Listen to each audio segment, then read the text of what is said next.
Buenas noches. Tenemos hoy con nosotros en este canal al doctor Ezequiel Luis Bertoletti, argentino, residente en Berlín, analista geopolítico conocido que lleva adelante un canal de YouTube que se llama Demoliendo Mitos. El mío es un poco más elevado porque es Euroestrategos, ¿no? En griego y tal.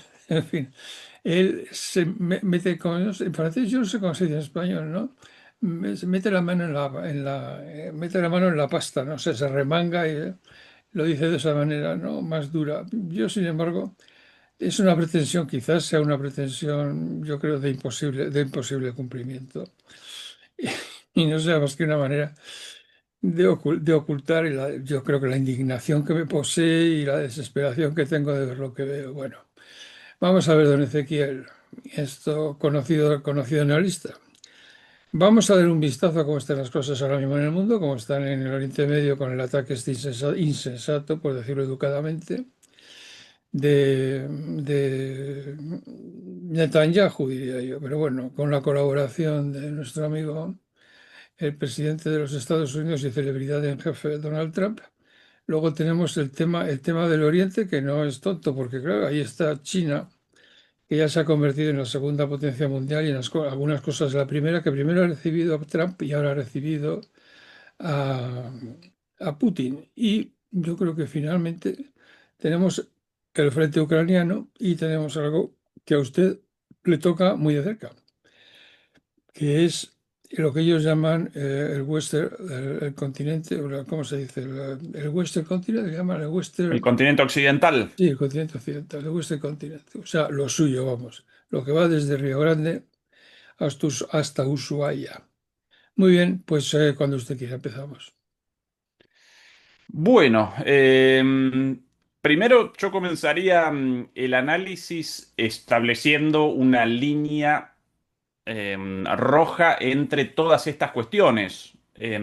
Quizás ese es el punto de partida, porque más allá de que en el día a día aparezcan noticias, informaciones, acontecimientos, conflictos, guerras, como todos los días, como elementos separados, en realidad todos ellos aparecen ligados a una situación geopolítica común, concretamente la transición en la cual aparecemos, en términos generales, como humanidad, de un viejo orden unipolar en decadencia, encabezado por Estados Unidos, hacia un nuevo orden mundial, al cual yo caracterizo como multicéntrico en lugar de multipolar, por distintas cuestiones más bien de carácter teórico. Eso, si quieren, lo podemos presentar después, pero en concreto un nuevo orden mundial con nuevas potencias en ascenso, y todos estos focos de conflicto en realidad, tanto Ucrania como Irán, Israel, Venezuela,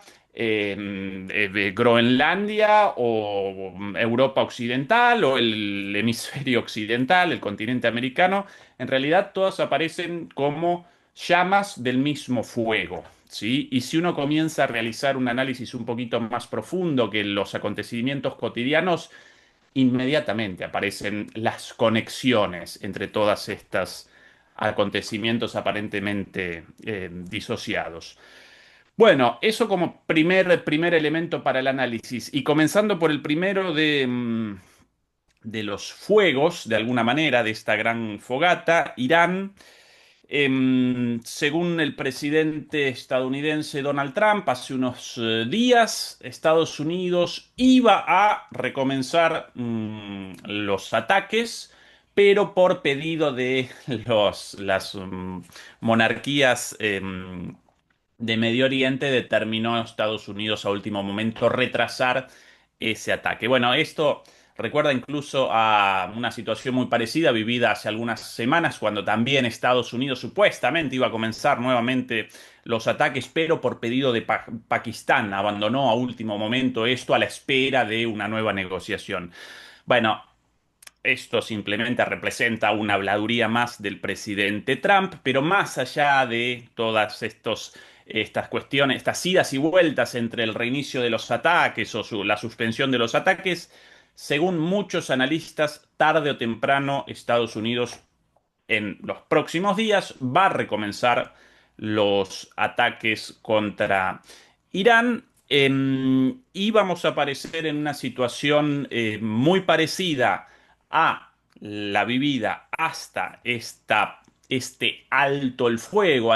Por ahí el embajador Chas Freeman caracterizaba este alto el fuego como un alto el fuego a la israelí, porque supuestamente aparecemos en un alto el fuego, pero las partes realizan actos de guerra de todas maneras, ¿no? Quizás no tan eh, evidentemente como en el caso de Israel con respecto al Líbano, pero aún así un alto el fuego con un bloqueo marítimo como el establecido por Estados Unidos después de la sanción del alto el fuego, bueno, evidentemente no podríamos conceptualizarlo como un alto el fuego verdadero, pero bueno, esta pausa en las hostilidades, si la podemos llamar de alguna manera, bueno, una vez terminado esto, vamos a aparecer en una situación parecida a la vivida anteriormente, en la primera fase cinética de la guerra, pero con algunas diferencias respecto a lo militar.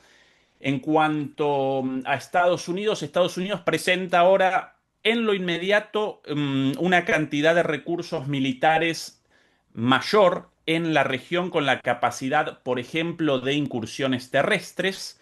Después de la fallida incursión terrestre en Isfahán, ese supuesto rescate de de dos pilotos o de un piloto de un avión F-15 en realidad representó una operación comando fallida con el objetivo de la captura de ese uranio enriquecido en Isfahán.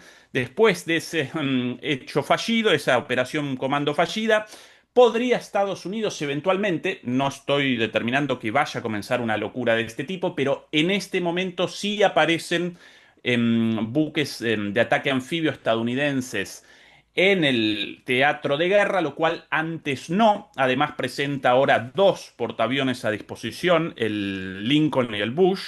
El Ford abandonó el Mar Rojo hace ya tiempo, pero entonces en ese sentido presenta cualitativamente más recursos que antes, y quizás esa es la única diferencia favorable a Estados Unidos en este momento.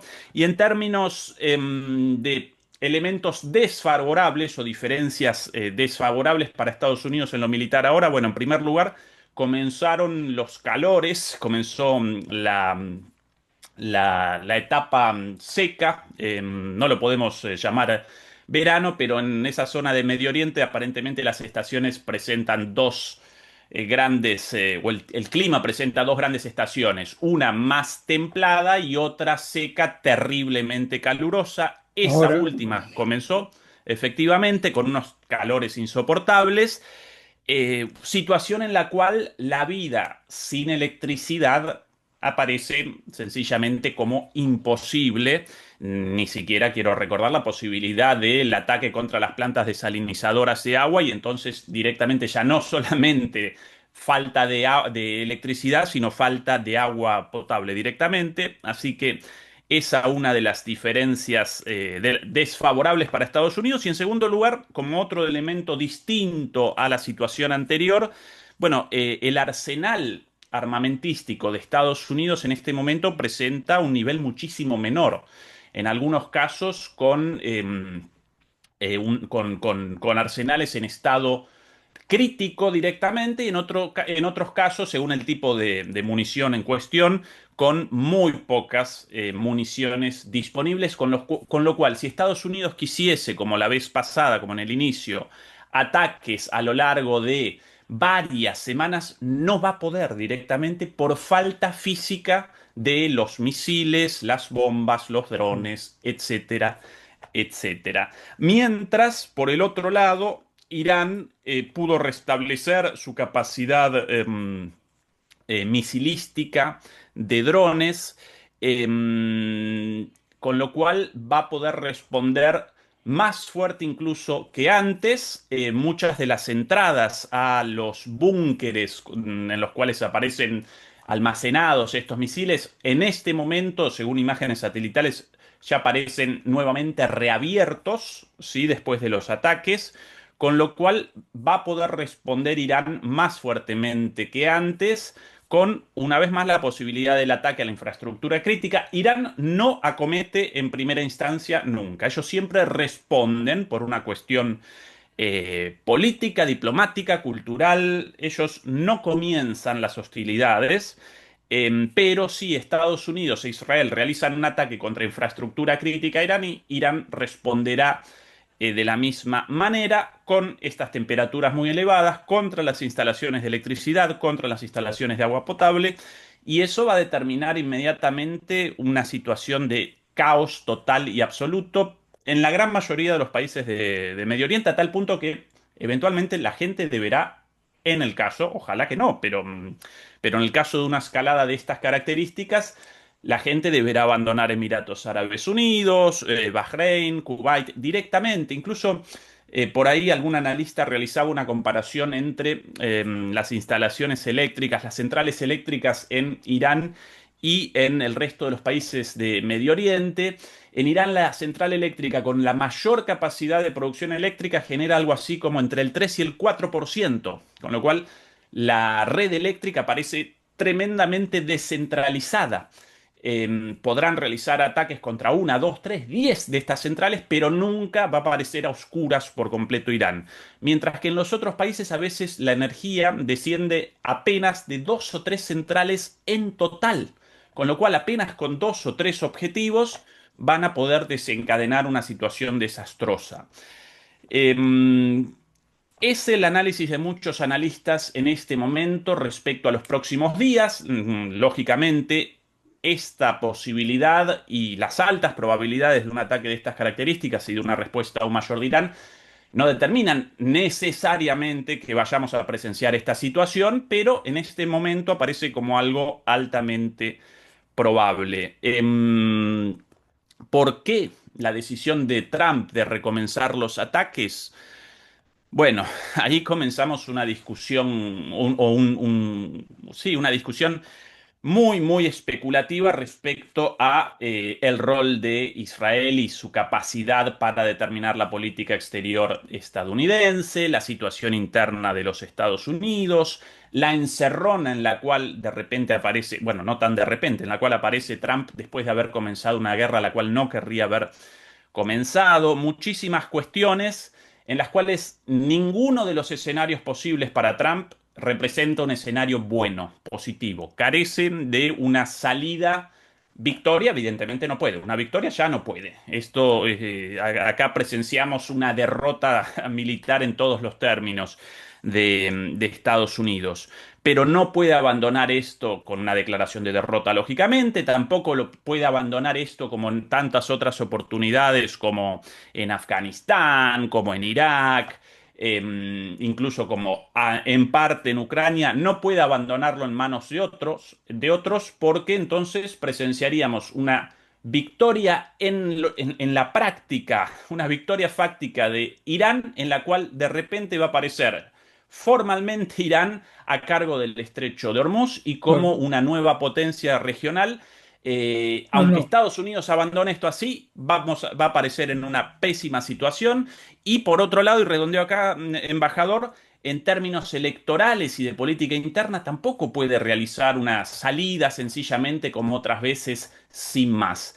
Con lo cual, todos los escenarios para Estados Unidos difíciles, muy complicados para el gobierno de Trump, y bueno, querrá un último golpe con la esperanza de poder generar una salida más o menos digna, pero posiblemente vaya a esto a desencadenar una situación aún peor para Estados Unidos y para el gobierno de Trump.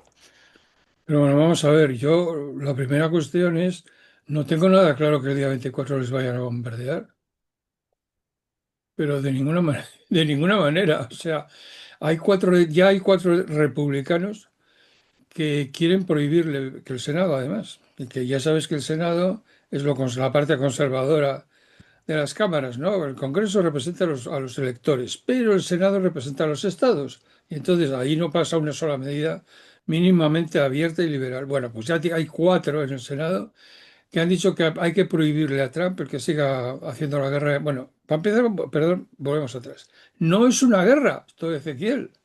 Esto no es una guerra, esto es un ataque a traición. Y además reconocido por ellos mismos, que han dicho esto es como Pearl Harbor. Es decir, esa noche sale el negociador de Omán, no sé si era el ministro de Exteriores, y dice, bueno, estamos en plena negociación, la negociación va bien y ¡pum! Esa noche los tíos les lanzan un ataque cuyo propósito es cambiar el régimen. Tú comprenderás que llamarle a una guerra es surrealista, ¿no? Por otra parte, muy interesante, me parece, yo sigo la prensa americana porque estoy suscrito tanto bueno, a las revistas, por supuesto, profesionales, ¿no? Pero también a la prensa diaria. Y la prensa diaria, tanto en el caso del New York Times, que es muy importante, como en el caso del Washington Post, las dos han reconocido que Irán ha hecho mucho daño a las bases militares americanas. No es propaganda, pero y hay fotos, o sea, les ha hecho mucho daño. Eh, Y, eh, y Esta claro, cuestión, sí, embajador, esta cuestión de la traición, completamente de acuerdo con usted.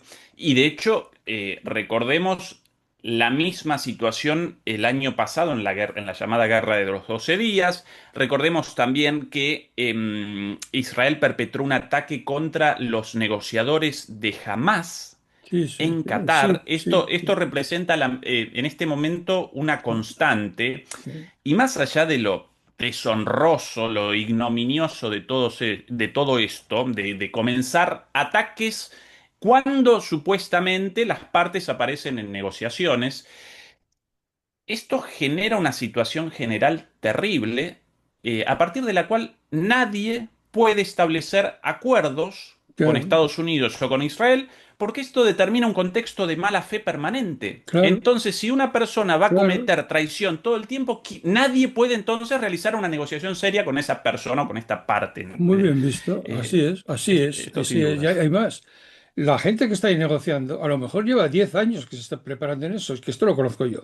Tú ingresas en la carrera como diplomático y te dicen, bueno, tú eres un chico que promete y tal, empieza por ahí. Y tú vas allí, primero les llevas los papeles, luego les tomas notas, que es una pesadilla, ¿no? Lo resumes todo y lo mandas a la superioridad y al cabo de 10 años te dejan estar en una mesa y que tienes alguna opinión puedes dar y tal. Claro, si te cargas todo ese pool de talento, ¿con quién demonios vas a negociar? Que es que ha costado 10 años o 15 años que un tercer secretario de embajada se convierta en negociador y sepa de qué va el tema. Entre otras cosas porque acabará por hablar esto, no solo inglés, sino acabará por hablar hebreo y cosas así, conocer el tema, ¿no? Es que eso es suicida, es que es incomprensible. Y luego veo a Estados Unidos y dice, el mundo basado en reglas. Y ya, cuéntame, ¿no?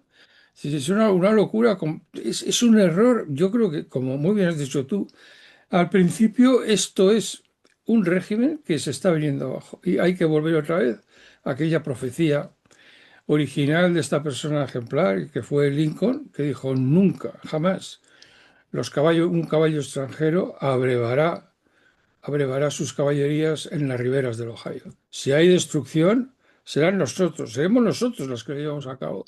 Tenía más razón que un santo. Bueno, volviendo ahora otra vez al tema que nos ocupa.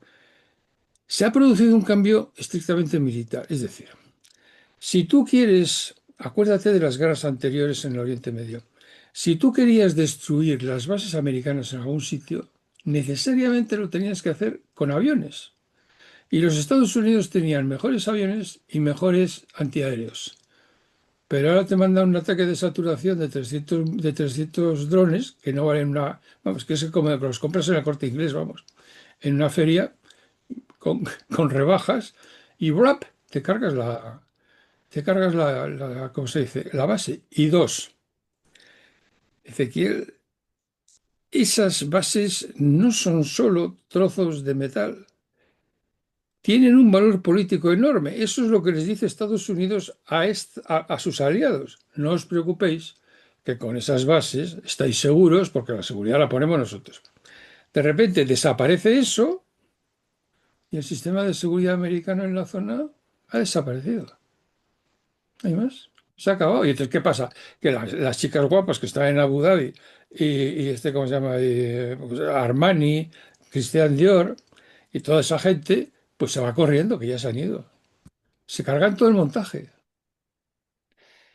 Efectivamente, tanto el poder de proyección militar de Estados Unidos respondía básicamente a sus bases a lo largo del mundo y a los portaaviones. sí, señor. Y ambos elementos aparecen en crisis por el desarrollo de la técnica militar. Sí, señor. Por un lado, las bases, con imágenes clarísimas de misiles y drones descendiendo una tras otra sobre las bases y sobre los satélites, perdón, sobre los radares, mil disculpas, sobre los radares ubicados en esas bases. Esto Correcto. sí, gracias a la inteligencia cedida por chinos y rusos. Ahí sí, la colaboración directa de China y Rusia con inteligencia sobre estos satélites. Y la otra cuestión también, en el pasado, imbatible y hoy día sencillamente una suerte de blanco flotante en el agua, los portaaviones.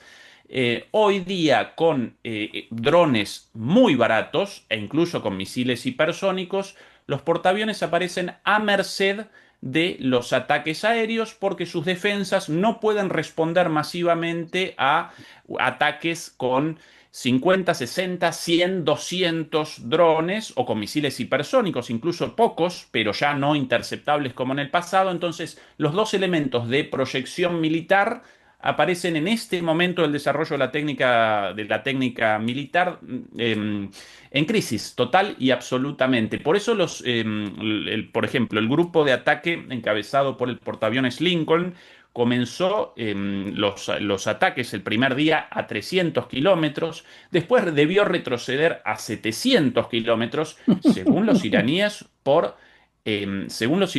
ataques con drones impactando en ese grupo de ataque. Los estadounidenses lo rechazan. Esto no lo podemos determinar a ciencia cierta, pero lo cierto, lo concreto, el retroceso de 300 a 700 y después incluso retrocedieron a 1000 kilómetros hasta Omán.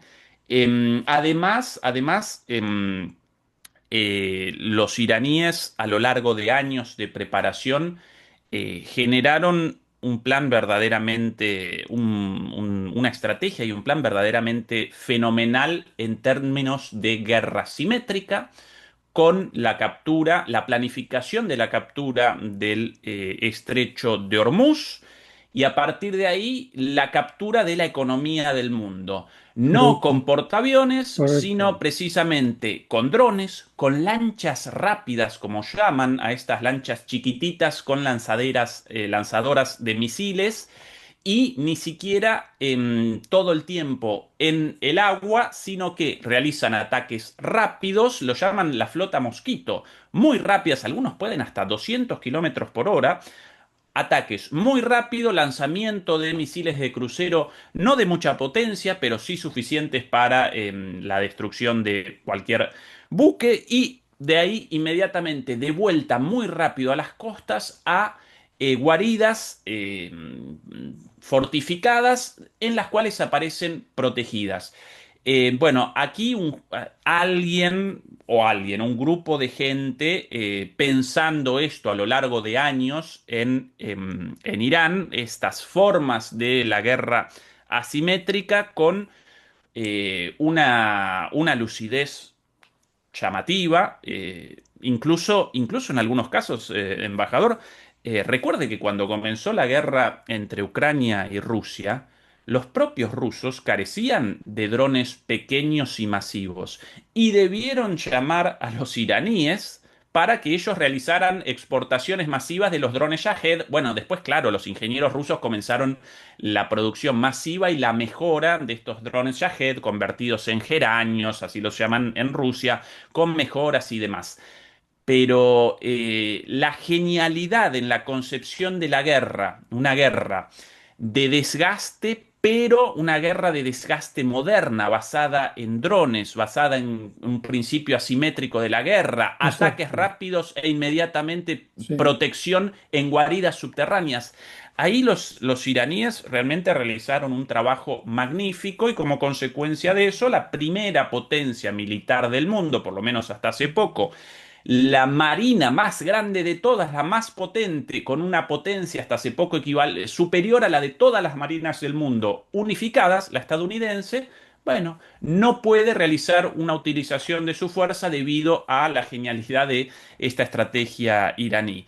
En ese sentido, verdaderamente brillante el trabajo de estrategia política y militar de Irán, sin lugar a dudas. Y luego hay que señalar que esa es una parte del mundo muy especial. Bueno, ante todo, desearía simplemente dar una precisión, que al haberse quedado con el estrecho de Hormuz, no es que haga de ellos una potencia regional, como hace de ellos una potencia mundial. Kagan, que es el gran neocon, estaba desesperado. Dice, hemos hecho de ellos una potencia mundial. Se han quedado con el estrecho de Hormuz y el mundo está en sus manos, y es verdad, la pura verdad. Pero luego hay que señalar la gran debilidad, no tanto ya que hemos hablado de los americanos, ahora hablemos de Arabia Saudí. Tú imagínate que le lanzan unos cuantos ataques de saturación y les liquidan las desaladoras. ¿Y qué pasa? Joder, se acaba la vida en el Oriente Medio, tío. Liquidan las salas desaladoras y se acaba la vida. Bueno, fíjate, fíjate cómo lo verá Arabia Saudí, aunque esto sea ya más técnico, pero es verdad. Ha tenido una iniciativa diplomática que recupera la vieja idea china, bueno, vieja no, un par de años, de ser amigos de Irán. Ha recuperado un pacto de no agresión con Irán, Arabia Saudí, y le ha negado a Estados Unidos el uso de su espacio aéreo. Lo que te da una idea de cómo está la cosa, claro. Y hay otro acontecimiento adicional. Irán exige que se le pague por tener cerca de ellos, o que pasa por ahí, los cables subterráneos que llevan el 30% de todas las submarinos, perdón, de todas las comunicaciones del mundo. Esto, Ezequiel, si eso lo cortan, tú y yo no estaríamos hablando ahora aquí en el Zoom, ¿sabes? O sea, es que es algo muy serio, ¿sabes? Han hecho, es que, yo no los han hecho, en fin, no quiero decir una cosa así, pero un pan como unas hostias. O sea, han metido la pata de una forma asombrosa. No hacía ninguna falta. Lo que han hecho es que no hace ninguna falta. Por ahí incluso, embajador, también la noticia de una propuesta proveniente de China para que una vez culminada esta guerra, Arabia Saudita, Turquía e Irán establezcan un consejo de países musulmanes, no árabes, sino musulmanes, en Sí. reemplazo del Consejo de Cooperación del Golfo, básicamente capitaneado por los Estados Unidos de manera indirecta, como nuevo esquema de seguridad para la región, incluso con la posibilidad, según algunos analistas, de la desaparición, por lo menos, de los Emiratos Árabes Unidos en su forma actual. Bueno, presentan una composición bastante distinta hacia adentro, pero seguramente Dubái en ese caso desaparecería. Bueno, algo parecido respecto a Qatar, una distribución de este área de influencia entre estos países, lógicamente con Irán como la gran potencia, por lo menos en la región del Golfo Pérsico, pero también Turquía, un acuerdo con Arabia Saudita, y el gran perdedor ahí aparecería precisamente en Israel. Lo de En Turquía, el caso... Turquía es Ujú. muy importante. El que Turquía entre en la ecuación es muy importante porque va a entrar al mismo tiempo o contra Israel en Siria, por ejemplo. Y vamos a ver eso cómo se resuelve. Quiero decir, es que ese eje que yo creía que era suní, yo no veía en eso a Irán, porque Irán es chiita. Pero sin embargo, claro, la manera moderada de hacerlo es la de Arabia Saudí, de decir un pacto de no agresión con Irán. Pero tú mira así cómo va la cosa, de Arabia Saudí hasta Pakistán, con Turquía por el medio, y se te ponen los pelos de punta. Quiero decir, es un cambio completo. Por otra parte, la OPEP ha desaparecido prácticamente al irse Emiratos. Emiratos se va con Israel y con Estados Unidos. Arabia Saudita se queda solo. Vamos a ver qué hace porque está comprándole mucho gas a China y yo no tengo nada claro que les esté pagando en dólares y esté manteniendo el viejo acuerdo de los petrodólares de los años 60-70. Yo no, esto no lo veo claro. Entonces, bueno, y a Qatar, por cierto, amigo de Estados Unidos y de todo lo demás, primer exportador mundial, le han hundido porque no está exportando nada. Es que esta es otra cosa que no hemos mencionado y que hay que mencionar para que los de nuestros espectadores lo tengan claro. Para cerrar Hormuz no hace falta de verdad cerrarlo. Basta con que haya un ambiente bélico y entonces se multiplican por tres o por cuatro los seguros de los barcos y nadie puede pasar por ahí. Entonces hay que ir por el Cabo de Buena Esperanza y suben los precios de los fertilizantes, suben los precios del trigo y la gente se muere de hambre, que es lo que está empezando a pasar ya en África. O sea, es que son cosas nuevas. Algunas son muy antiguas, o sea, evidentemente, que con que te amenacen y se cree un sistema bélico que no hace falta invadir. O sea, es que los Estados Unidos, allí donde van, tiene que ser, vamos con los portaaviones, vamos con los aviones, no, mire, con que usted diga voy a meter ahí los portaaviones y Irán dice no, no, esos casus belli, en ese momento se multiplican por tres los seguros de fretes y cierra usted la tienda. No lo han entendido. Esto lleva funcionando toda la vida y no lo entienden, no lo quieren entender. Y ha tenido unas consecuencias enormes, porque de repente Irán, que no se metía con nadie, y estos le lanzan un ataque, que es ilegal, que es a mala fe, que fracasa y que encima les hace una potencia mundial a sus peores enemigos. Yo es que me resulta difícil. ¿Quién está detrás Debe de haber alguien de la CIA o del KGB ahí detrás que está fastidiando, dando ideas que hunden en la miseria tanto a Israel como a Estados Unidos. Es que no puedo entenderlo. No lo puedo entender. Y para colmo, los iraníes además establecieron una alianza importantísima con los hutíes en Yemen, Sí, con lo cual no solamente pueden realizar el bloqueo del estrecho de Hormuz, con las consecuencias conocidas por en cuanto a petróleo, gas, fertilizantes, aluminio, helio y otras mercancías indispensables para el mundo, sino que cuando quieren también pueden realizar el bloqueo del estrecho de Bab el-Mandeb a través de los hutíes. Los estadounidenses ni siquiera recorren la zona con sus grupos de ataque encabezados por los portaaviones por temor a los ataques de los hutíes y con eso entonces todo el Mar Rojo cerrado, con lo cual también más arriba el canal de Suez. La jugada verdaderamente maestra de los iraníes, pero debemos recordar que ellos no comenzaron la guerra, que Claro, la claro, comenzó sí, Estados claro, Unidos y la comenzó Israel, y ahora claro. aparecen en esta situación y no pueden abandonarla con, bueno, la posición especial de Israel. Encabezado por Netanyahu, Netanyahu no quiere abandonar la guerra. Trump sí la querría abandonar por esta camisa de 11 varas en la cual aparece metido. Netanyahu quiere más guerra, guerra, guerra. Sí. Desde el punto de vista del interés nacional de Israel, para mí, esta estrategia de expansionista del Gran Israel a todo nada, para mí generó muchísimo más detrimento para la posición internacional de Israel que lo contrario. Hoy día el mundo rechaza la política criminal, no solamente expansionista, sino criminal de Israel. Aparece más débil que nunca, por lo menos frente al poderío adquirido por Irán. No puede con Hezbollah en el norte, incluso ahora con los drones de Hezbollah no pueden siquiera realizar mínimos avances en el sur del Líbano. No pudo contra Hamas. Eh, Puede que en el cálculo geoestratégico de los israelíes en algún momento hayan determinado que en estos últimos momentos históricos de hegemonía global estadounidense debían realizar el último esfuerzo para la expansión máxima de Israel antes de la caída histórica de Estados Unidos en el contexto del surgimiento de un mundo unipolar.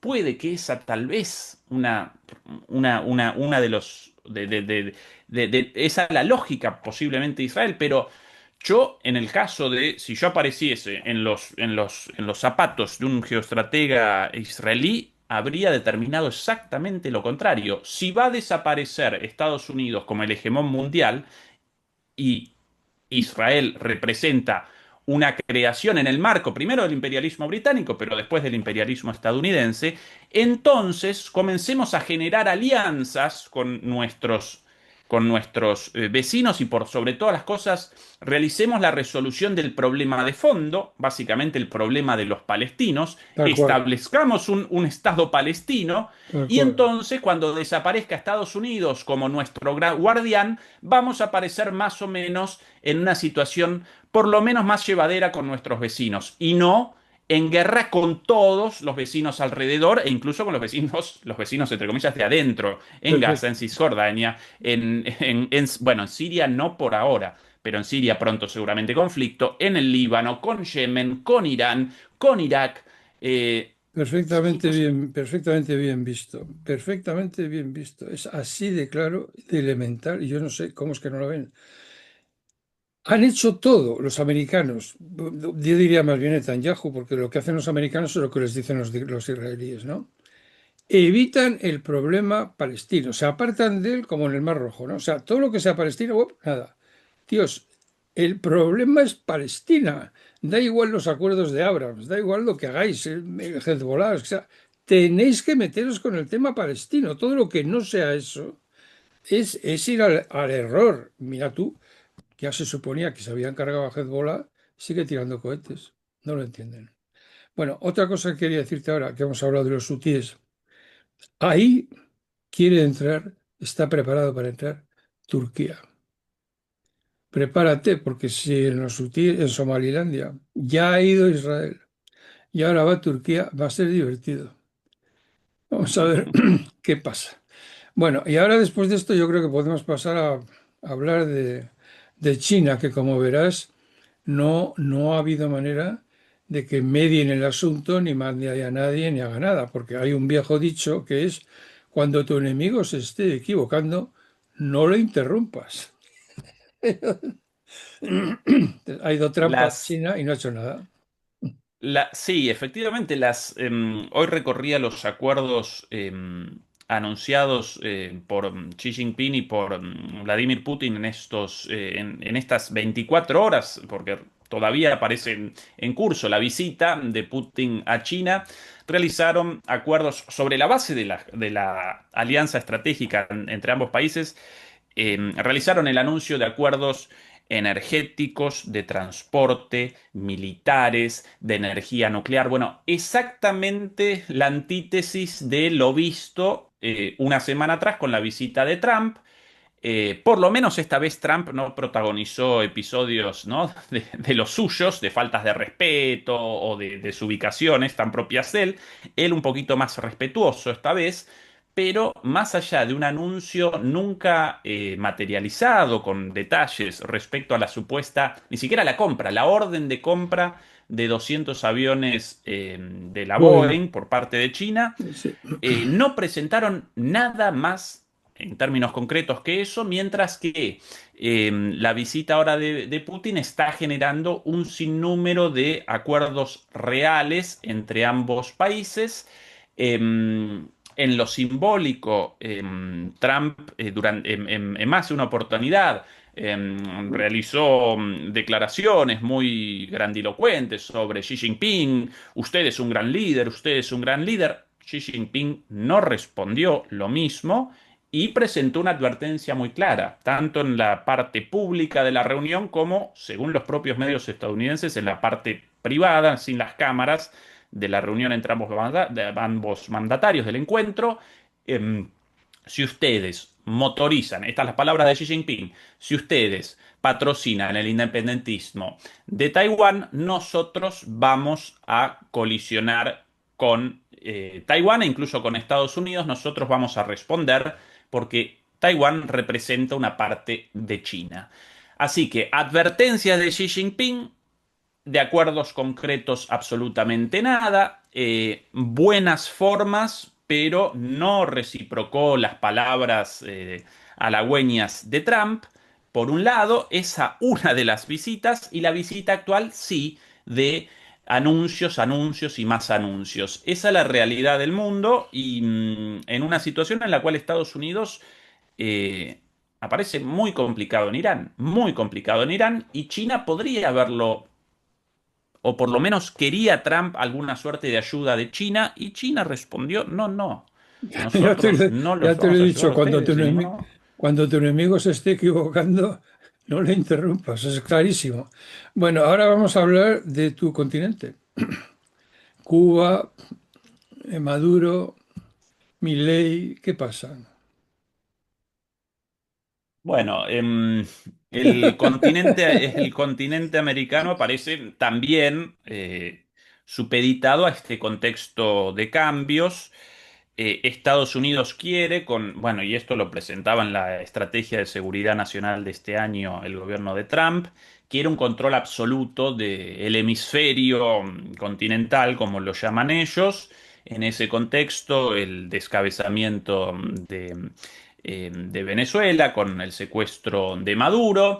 Ahora las amenazas respecto a Cuba, en una situación muy peligrosa. Si bien los cubanos presentan una capacidad de resistencia muy superior a los venezolanos, con años de resistencia a la política de hostilidad estadounidense, aún así podría aparecer Cuba como de alguna manera la vía de escape del gobierno de Trump frente al desastre en Irán.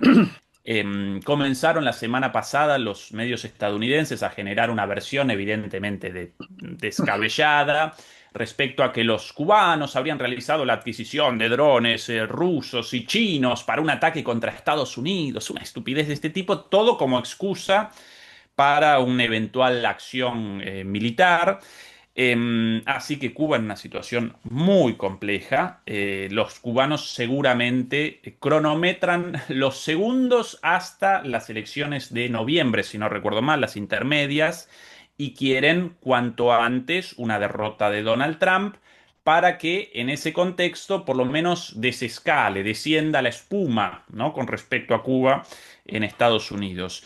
Y después en Sudamérica, bueno, las aguas revueltas, sin lugar a dudas. Argentina en manos de un gobierno de ocupación, con el traidor a la patria de Milei. Brasil Así de crudo, resistiendo, así de crudo lo calificas tú. sin lugar a dudas. Sin lugar a dudas, y además con un elemento adicional, la condición de locura clínica de Milei. Lo único respetable de Milei es su coherencia en cuanto a que las locuras eh, lanzadas, las barbaridades dichas por este señor verdaderamente convencido de todas esas locuras. Yo no voy a recordar ahora las cosas dichas antes de la asunción al gobierno, pero esto de que en el marco el endiosamiento de los mercados y del mercado como única forma de coexistencia humana y demás, él aparece no solamente a favor de la venta de órganos, sino incluso de la venta de niños. ¿Qué dice? Dicho así textualmente por él, la venta de niños. Recordemos también sus sesiones con una medium para establecer contacto con sus perros muertos en el más allá. Está Joder, loco, embajador. joder, Aparece qué loco en locura. serio. Entonces, además de un traidor a la patria, completamente, completamente loco. Bueno, después por ahí también interesante el análisis de la ausencia de opciones alternativas por parte de la oposición, pero bueno, eso ya más una cuestión de política interna. En el medio está realizando la entrega de todo, de todo, de todo, desde el litio hasta el petróleo, el gas, los accesos por las vías fluviales, están tanto como pueden, porque la sociedad argentina rechaza la intervención militar de Estados Unidos sobre el establecimiento de bases de Estados Unidos o de cualquier otro país, están estableciendo una presencia de las Fuerzas Armadas estadounidenses cada vez mayor en el territorio. Bueno, Chile con un gobierno de la misma línea, sin un loco como Milei a la cabeza, pero en la misma línea de entreguismo. Perú algo parecido, pero en un caos absoluto. Bolivia algo parecido también, pero con unas protestas tremendas y pronto estas protestas van a desencadenar la caída del gobierno. Colombia con una situación eh, compleja de cara a las elecciones, si bien el candidato Cepeda, en más o menos de la línea de Petro, aparece primero en las encuestas en un eventual balotaje aparecería en segundo lugar por la unión de todos los otros partidos o todas las otras fuerzas políticas junto al segundo candidato y de vuelta el regreso al el uribismo más rancio. Bueno, Brasil ahí sosteniendo de alguna manera cierta política de autonomía, de soberanía, pero bueno, Lula con una posición correcta, pero a veces quizás, en mi opinión, excesivamente moderada en algunas cuestiones. Pero bueno, por lo menos presenta una posición de soberanía respecto a Estados Unidos. Así que todo el continente americano, bueno, México con una situación especial, pero bueno, como aquella frase de Octavio Paz, si no recuerdo mal, ¿no? De pobre México tan cerca de tan lejos de Dios y tan cerca de Estados Unidos. Bueno, México presenta una situación especial, pero también aparece sometido a a estas vaivenes de la transición del viejo orden mundial hacia el nuevo orden mundial. Así que la situación en América, compleja, embajador, compleja. eh, Sin guerras tal vez, como en Ucrania, como en Irán, sin expresiones de conflictos bélicos, pero con muchas, muy revuelta hacia adentro, ¿sí? Esa es la situación, Es que abuelo de sí, pájaro del continente americano en si te este das momento. cuenta, esto, Ece, eh, la historia juega un gran papel en todo lo que está pasando. En el continente americano hay menos problemas porque historia, lo que se dice historia, hay poca.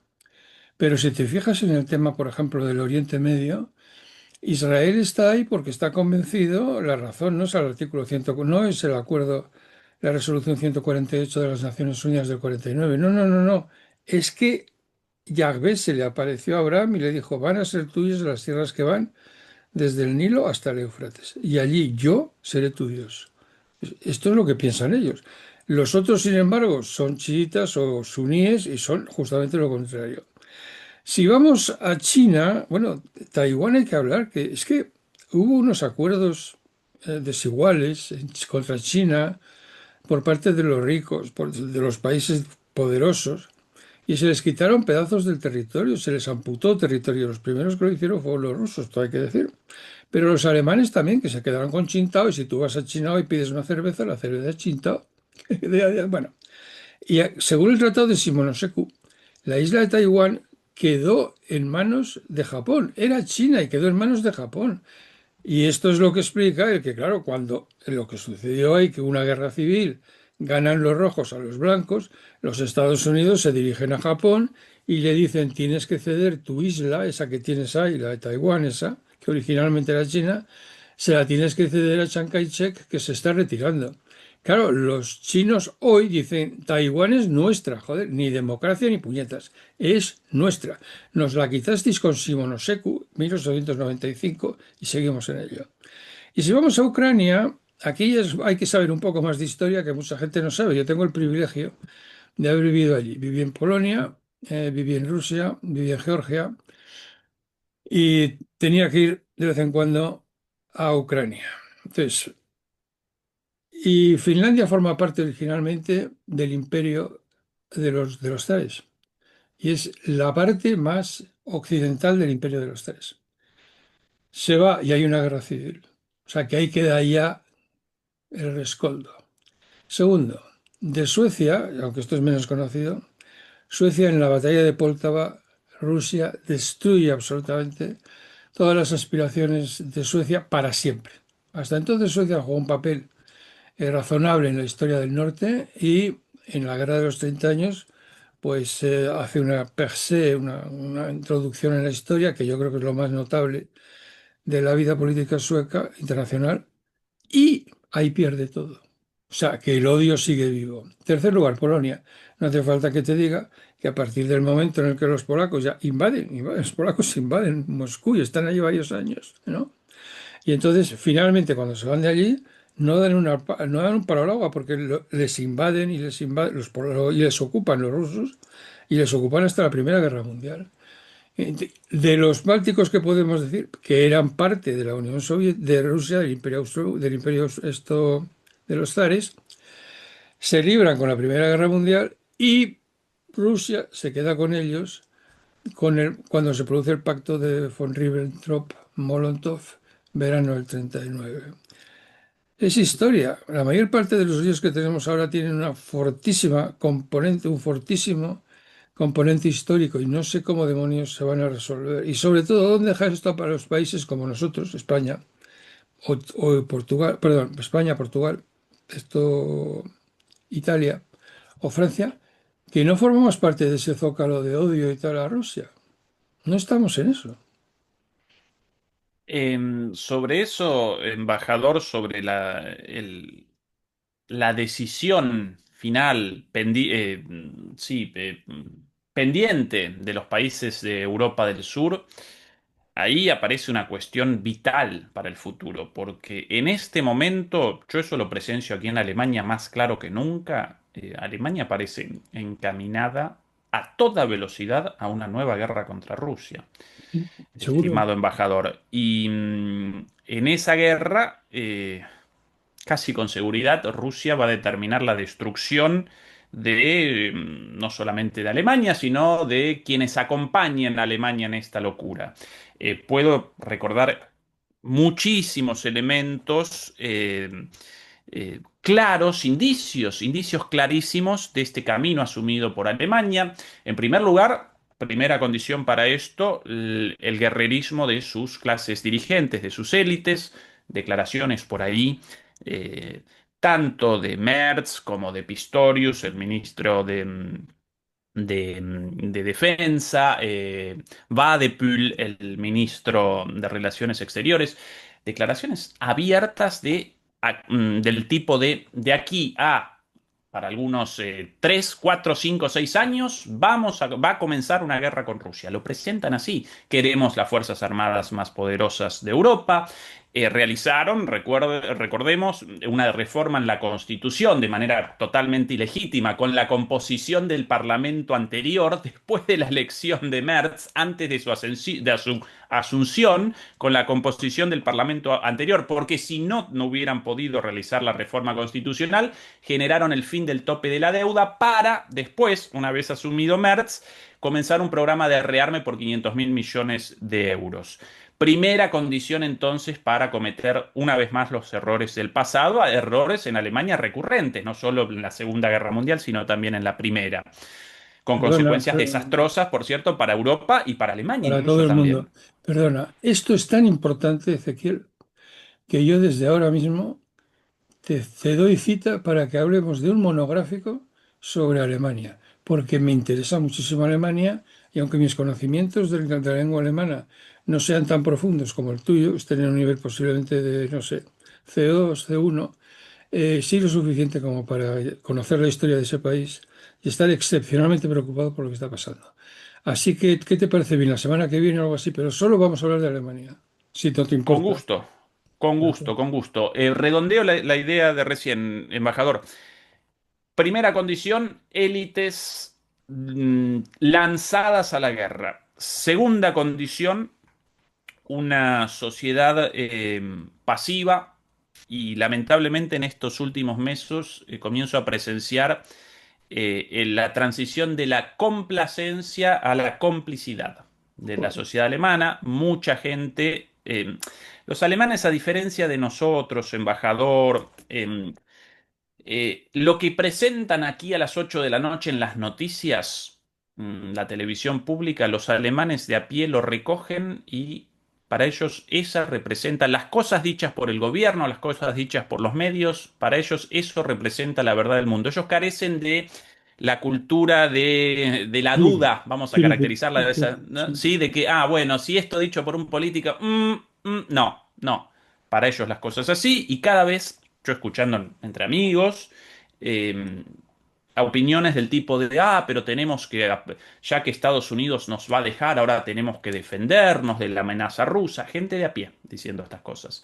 Con lo Bueno, cual, una sociedad complaciente y en tercer lugar, el tercer factor para este camino hacia la guerra, una crisis económica generalizada cada vez mayor y está el contexto previo a todas las grandes guerras iniciadas por Alemania, cada vez más la fantasía de una salida de ese proceso de desindustrialización civil a través de la reindustrialización militar, con algunos casos clarísimos, como por ejemplo el próximo cierre de la factoría de Volkswagen en Osnabrück, ahora directamente con un acuerdo militar para la reconversión de esa fábrica a una fábrica trabajando para Rafael, la empresa armamentística israelí, produciendo misiles para el Iron Dome, ¿cómo lo llaman en español? El Iron Dome, el sistema de defensa israelí, La cúpula la de cúpula de acero, hierro, la la cúpula cúpula de de hierro, hierro. sí. Algo parecido con la planta de Volkswagen en Dresden. Y incluso los sindicalistas, yo con contactos con sindicalistas ligados a la representación de los trabajadores automotrices en esas fábricas, y ellos responden, bueno, nosotros querríamos la continuidad del trabajo en el marco de Volkswagen, de la producción de automóviles, pero si de repente aparecemos en la disyuntiva de empleo o desempleo, la continuidad del trabajo o el cierre de la fábrica, bueno, entonces convalidaríamos la producción armamentística, la llegada de una empresa armamentística. Este es el tercer factor para que Alemania cometa una vez más los errores del pasado. Y ahí los españoles, los hermanos españoles, los portugueses, los italianos, deberán determinar si van a acompañar esa locura o no. De aquí a muy poco tiempo en términos geopolíticos. Ese para mí el escenario actual de Europa tremendamente preocupante, Bueno, yo tremendamente para hablar preocupante. de esto, porque ya hemos liquidado la hora, para hablar de esto te convoco la semana que viene, la primera semana de junio. ¿Te Con parece gusto, bien? embajador, un placer. Sí, con gusto. Bueno, ya fijaremos el día del 1, la semana es del 1 al 7, lo que tú digas para hablar solo de Alemania, porque me preocupa tanto como a ti. Muy bien, Ezequiel, muchísimas gracias y te hago la oferta que hago siempre a todo el mundo. Últimas palabras. Bueno, sí, yo machacaría con esto último. Realizaría un llamado a la cordura en el territorio europeo y por sobre todas las cosas a los hermanos españoles para que a las sociedades para que reaccionemos todos frente a estos tambores de guerra, porque quienes nos direccionan, quienes nos capitanean hacia la guerra, no van a participar en la guerra. Ah, claro, Vamos claro, a participar nosotros y claro, nuestros claro, claro, hijos, nuestros ¿sí? hijos, claro, que es evidente. Entonces, esta es la realidad y bueno, nosotros vamos a determinar si rechazamos esto o si incluso no por la afirmativa, sino sencillamente por pasivos, por sumisos, aparecemos metidos en una locura como esta, o si lo rechazamos a través de la acción sí, simplemente por la paz, independientemente de las diferencias políticas y personales de cada quien, simplemente por una situación más o menos de sanidad mental y de racionalidad. Después podemos comenzar con las discusiones políticas sobre cualquier otro tema, pero en el marco de la paz. Eso solo. Muy bien, pues muchísimas gracias, Ezequiel, y no te olvides que dentro de 2 semanas vete preparándote porque hablamos auf Deutsch, ¿de acuerdo? Bueno, un Venga, placer. lo mando Hasta a ver. luego. Gracias. Adiós.